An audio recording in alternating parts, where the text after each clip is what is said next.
sejahtera, saya Nur Azra binti Muhammad Zaini, moderator anda. Selamat datang kepada semua yang sudi hadir dalam forum kami hari ini. Forum kami pada hari ini berkisahkan mengenai sastrawan negara. Sastrawan negara adalah tokoh yang memegang peranan penting dalam mewujudkan karya-karya sastra yang bermutu tinggi serta membantu merakamkan sejarah dan budaya kita melalui perkataan dan karya-karya mereka. Mereka merupakan penjaga bahasa dan khazanah dalam budaya kita dan seringkali menjadi suara dan wadah penyatuan dalam masyarakat yang pelbagai kaum. Maka, hari ini kami berada di sini untuk menghormati dan merayakan seorang tokoh yang sangat istimewa dalam dunia sastra negara kita. Beliau adalah sastrawan wanita pertama negara yang telah memberi sumbangan yang amat besar dalam memperkayakan warisan sastra kita. Siapa lagi kalau bukan Datuk Dr. Zurinah binti Hassan. Lebih dikenali sebagai nama pena Hanirus yang telah dipilih menjadi sastrawan negara yang ke-13 pada tahun 2015. Beliau merupakan anak kelahiran Bakar Bata Kedah yang kini telah berusia 73 tahun. Beliau telah menghasilkan sebanyak 19 buah buku antologi sajak, antologi puisi, kajian sastra, autobiografi, memoir, antologi cerpen dan novel. Beliau bukan sahaja mempunyai bakat menulis yang luar biasa, tetapi menjadi sumber inspirasi kepada ramai penulis wanita muda di Malaysia. Oleh itu, mari kita bersama-sama menjadikan forum ini sebagai medium untuk berkongsi pandangan, pemikiran dan inspirasi tentang Datuk Dr. Zurinah Hassan. Orang kata tak kenal maka tak cinta, maka izinkan saya memperkenalkan ahli forum kita pada hari ini. Ahli forum kita yang pertama, Saudari Nur Ain yang merupakan pengkritik sastra Melayu termuda di Malaysia. Apa khabar saudari?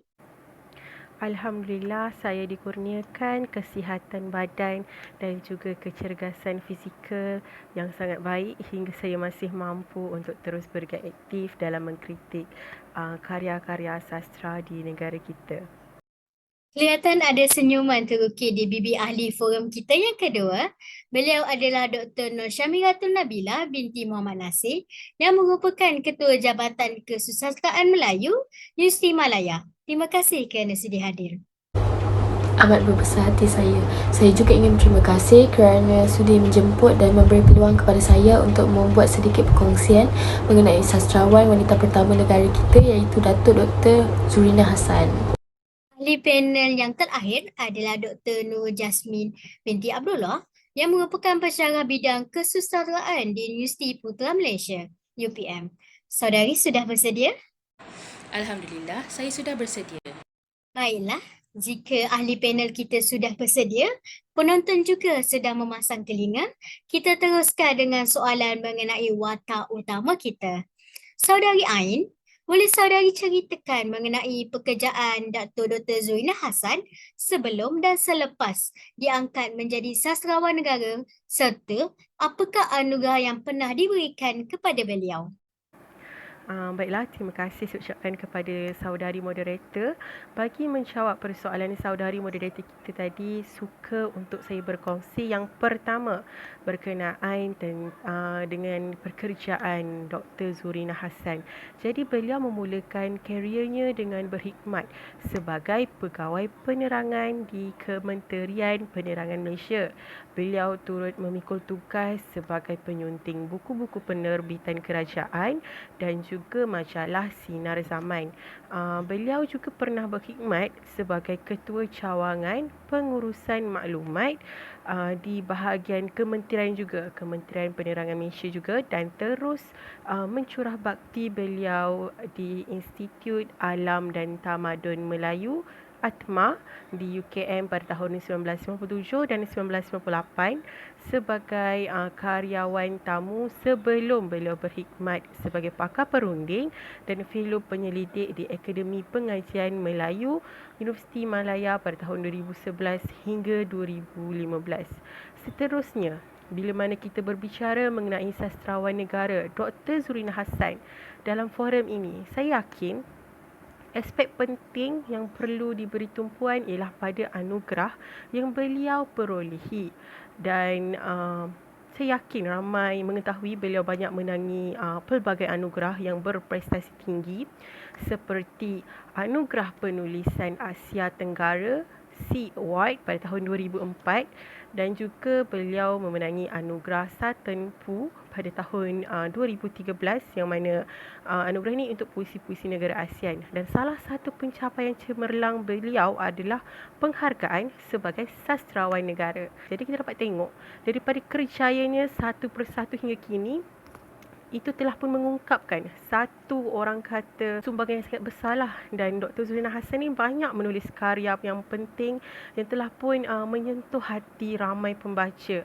Jadi beberapa karya beliau yang saya ingin sentuh di sini antaranya yang berjudul Di Sini Di Sana, yang menceritakan perjalanan jiwa melalui puisi dan prosa pendek. Karya perjalanan sastra juga turut menarik bagi saya, yang mana ia menceritakan pengembaraan ke dalam sejarah dalam perkembangan sastra Malaysia, dan Senandung Malam turut dapat sambutan yang mana mengenai kumpulan puisi yang menggambarkan keindahan dan perasaan malam. Dr. Zurina Hassan ni menggunakan kata-kata dengan indah untuk mengungkapkan pemikiran dan emosi dalam suasana malam yang memikat. Jadi karya-karya seperti inilah yang membentuk warisan sastera Malaysia dan membuka ruang untuk refleksi yang lebih mendalam tentang identiti dan juga tentang budaya. Maka inilah sumbangan-sumbangan besar yang kita bicarakan tentang Dr. Zurina Hassan. Jadi saya kira itu sahaja jawapan dari saya untuk menjawab persoalan dari saudari moderator. Terima kasih, dan saya balik kembali pentas kepada saudari moderator. Sekian, terima kasih. Terima kasih Saudari Ain. Berdasarkan senarai anugerah yang diterima oleh beliau, memperlihatkan bahawa bakat penulisan beliau mampu menggetarkan jiwa pembaca dengan kata-kata yang mendalam. Kita beralih pula kepada panel kita yang kedua, Dr. Syamiratul. Boleh Doktor berikan maklumat yang lebih terperinci mengenai karya pertama Datuk Dr. Zurina Hassan dan karya beliau yang paling Doktor gemari? Baiklah, terima kasih saudari moderator. Dr. Zurina lebih dikenali sebagai penyair. Beliau juga hebat dalam cipta lain-lain genre seperti cerpen dan memoir, sehingga beberapa kali menerima penganugerahan sastra yang berprestij tinggi. Seperti mana yang dikatakan oleh saudari moderator pada bahagian pengenalan sebentar tadi, Dr. Zurina telah berjaya menghasilkan sebanyak 19 buku antologi sajak, antologi puisi, kajian sastra, autobiografi, memoir, antologi cerpen dan novel. Bermula dengan sajak Sesayup Jalan yang dihasilkan pada tahun 1974, beliau mengembangkan bakatnya dengan menulis cerpen, novel dan puisi sehingga terhasilnya kumpulan puisi Menghadap ke Pelabuhan yang dihasilkan pada tahun 2010 terbitan Institut Terjemahan dan Buku Malaysia. Apa yang lebih membuatkan saya kagum ialah Menghadap ke Pelabuhan telah berjaya diterbitkan dengan terjemahan beberapa bahasa asing iaitu bahasa Inggeris, bahasa Perancis, bahasa Spanish dan bahasa Rusia. Beberapa karya beliau yang terkenal ialah seperti cerpen Sesayup Jalan, cerpen Di Sini Tiada Perhentian, puisi Meneruskan Perjalanan, puisi Menjelang Pemilihan, novel Hatimu Aisyah dan buku kajian beliau yang bertajuk Sastrawan Negara Usman Awang. Kumpulan Sajak Menunggu Pesawat merupakan karya terbaru Dr. Zurina Hassan. Sehingga kini, Dr. Zurina telah berjaya menghasilkan 6 kumpulan puisi. Setiap karya yang dihasilkan oleh beliau membawa makna yang sangat besar, dan setiap karya juga memiliki penyampaian mesej yang amat bermakna terhadap generasi masa kini. Sebagai contoh, karya puisi yang berjudul Kotak Waktu menunjukkan yang beliau mengetengahkan dan memperjuangkan hak dan maruah orang terhadap tanah mereka yang mana merupakan harta bernilai, yang mana perkara ini perlulah diteruskan sehingga ke generasi akan datang. Novel beliau yang bertajuk Hatimu Aisyah pula berkisahkan jurang generasi antara dua keturunan yang mengharungi perubahan arus pemodenan yang semakin canggih sehingga hanyut dalam kehidupan di samping turut melupakan peraturan dan adat dahulu kala. Sepanjang pelibatan Dr. Zurina dalam dunia sastra, berbagai anugerah yang dikecapi antaranya hadiah kategori buku melalui karyanya iaitu buku penjangga tidak bernama Hadiah Sastra Perdana 1994-1995, Memoir Zurina Hassan Menjejak Puisi, Hadiah Buku Perpustakaan Negara 2002-2004 yang mana Memoir Menjejak Puisi juga turut memenangi Hadiah Sastra Perdana 2002-2003. Setiap pengalaman beliau di Bancuh Adun, semua peristiwa tersebut menjadi puisi yang amat tinggi nilai estetikanya. Kebanyakan karya yang dihasilkan oleh beliau juga mudah mengakrabi perasaan dan pemikiran pembaca kerana gaya penyampaian dan bahasanya mudah dan indah. Beliau menghasilkan berbagai-bagai genre, tetapi kekuatan dan pencapaian sastra beliau terletak pada genre puisi. Muhammad Haji Saleh yang merupakan sastrawan negara ke-6 juga mengakui bahawa Dr. Zurina merupakan penyair Melayu terbaik. Ingin saya petik kata-kata beliau yang menyifatkan Dr. Zurina sebagai penyair wanita yang benar-benar menyuarakan peribadinya yang sangatlah langka. Puisinya tidak sahaja memperlihatkan bahawa beliau adalah wanita yang berbeza dengan wanita yang lain, tetapi juga menemukan puisi sebagai ruang peluang untuk menyuarakan suara hati nuraninya tanpa sopan santun sastra lama. Ini telah membuktikan betapa hebatnya Dr. Zurina Hassan sehingga dianugerahkan tokoh sastrawan wanita pertama. Itu sahaja perkongsian saya. Saya serahkan semula kepada saudari moderator. Terima kasih Dr. Syamiratul. Saya juga meminati karya-karya beliau seperti puisi Senyuman yang Tak Pernah Lelah. Puisi ini merasang pemikiran tentang kecantikan yang sejati, yang bukan hanya bersifat fizikal, tetapi juga berasal dari sikap dan kekuatan dalam menghadapi hidup. Kini tibalah giliran ahli panel kita yang terakhir, iaitu Dr. Jasmine. Sebagai seorang pensyarah bidang sastra, saya ada soalan yang lebih mencabar. Berdasarkan karya-karya Datuk Dr. Zurina Hassan, boleh Dr. Jasmine pilih satu sahaja karya dan berikan kritikan tentang pemikiran beliau yang disampaikan dalam karya tersebut. Terima kasih atas soalan yang dikemukakan oleh saudari moderator dan terima kasih juga kerana telah memberi saya kesempatan untuk bersama-sama dalam forum pada hari ini. Baiklah, berbalik kepada soalan yang ditujukan kepada saya.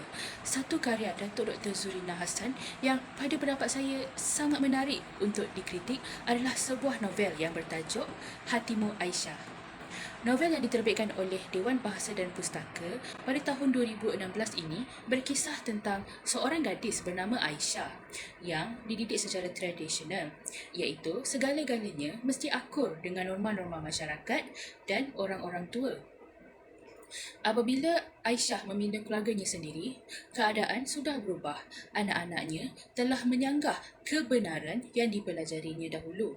Bersoal jawab mengenai sesuatu yang meragukan, membantah peraturan dan juga adat yang mereka anggap sudah lapuk dan usang. Semua tindakan anak-anaknya ini tidak pernah terlintas di hatinya, apalagi untuk dilakukan pada zamannya dahulu. Hasil penelitian saya terhadap novel ini, saya dapati bahawa Datuk Dr. Zurina Hassan banyak menggunakan simbolik bahasa dan bahasa kiasan sebagai perlambangan wanita. Beliau juga menggunakan bahasa kiasan yang mempunyai makna tersirat untuk membangkitkan isu terhadap kaum wanita. Keadaan ini dapat dilihat dalam petikan daripada muka surat 60 daripada novel tersebut yang berbunyi, katanya, anak dara tidak boleh duduk tersadai di tangga, nanti tidak diminta orang. Petikan tersebut merujuk kepada watak Aisyah yang memegang status anak dara. Masyarakat pada zaman dahulu melarang anak dara untuk duduk di tepi tangga. Hal ini demikian kerana pada waktu dahulu, wanita-wanita yang masih belum berkahwin tidak dibenarkan untuk mendedahkan tubuh badan mereka di khalayak ramai. Keadaan ini disebabkan oleh tanggapan orang terdahulu yang mengatakan bahawa anak dara yang duduk di tepi tangga tidak mempunyai akhlak yang baik, atau dengan kata lain, berakhlak buruk. Tanggapan tersebut seterusnya akan menimbulkan fitnah dalam khalayak ramai sehingga mampu menjatuhkan maruah seorang wanita. Akibat daripada sebaran fitnah itu, kaum wanita akan mendapat tanggapan yang negatif masyarakat terhadap mereka yang masih dara. Tanggapan negatif tersebut juga boleh menyukarkan mereka untuk disunting oleh pihak lelaki untuk diperisterikan kelak. Simbolik bahasa yang digunakan pada novel ini mencerminkan watak Ibu Aisyah yang sangat mementingkan adat, manakala Aisyah pula sebagai anak dara perlu patuh kehendak adat yang telah menjadi amalan zaman berzaman. Baiklah, setakat itu sahaja kritikan daripada saya terhadap pemikiran Datuk Dr. Zurina Hassan dalam novel Hatimu Aisyah. Saya serahkan kembali forum ini kepada saudari moderator. Sekian, terima kasih. Terima kasih Dr. Jasmine. Pemikiran ini seperti datang daripada dunia lain yang membuka jendela baru kerana sangat berbeza dengan apa yang biasanya saya fikirkan. Saya ingin mengucapkan terima kasih kepada semua ahli panel dan penonton sekalian kerana sudi menyertai forum hari ini. Forum ini adalah sebuah perhimpunan yang sangat penting untuk mengenang dan menghormati sastrawan negara Datuk Dr. Zurina binti Hassan. Kita telah mendengar pandangan dan maklumat yang sangat berharga daripada ahli panel dan meneroka karya-karya indah Zurina Hassan dan melihat bagaimana beliau telah membentuk sastra negara kita. Semoga perbincangan hari ini memupuk lebih banyak minat dalam sastra Malaysia dan membawa inspirasi kepada generasi sastrawan masa hadapan. Sekian daripada kami. Terima kasih.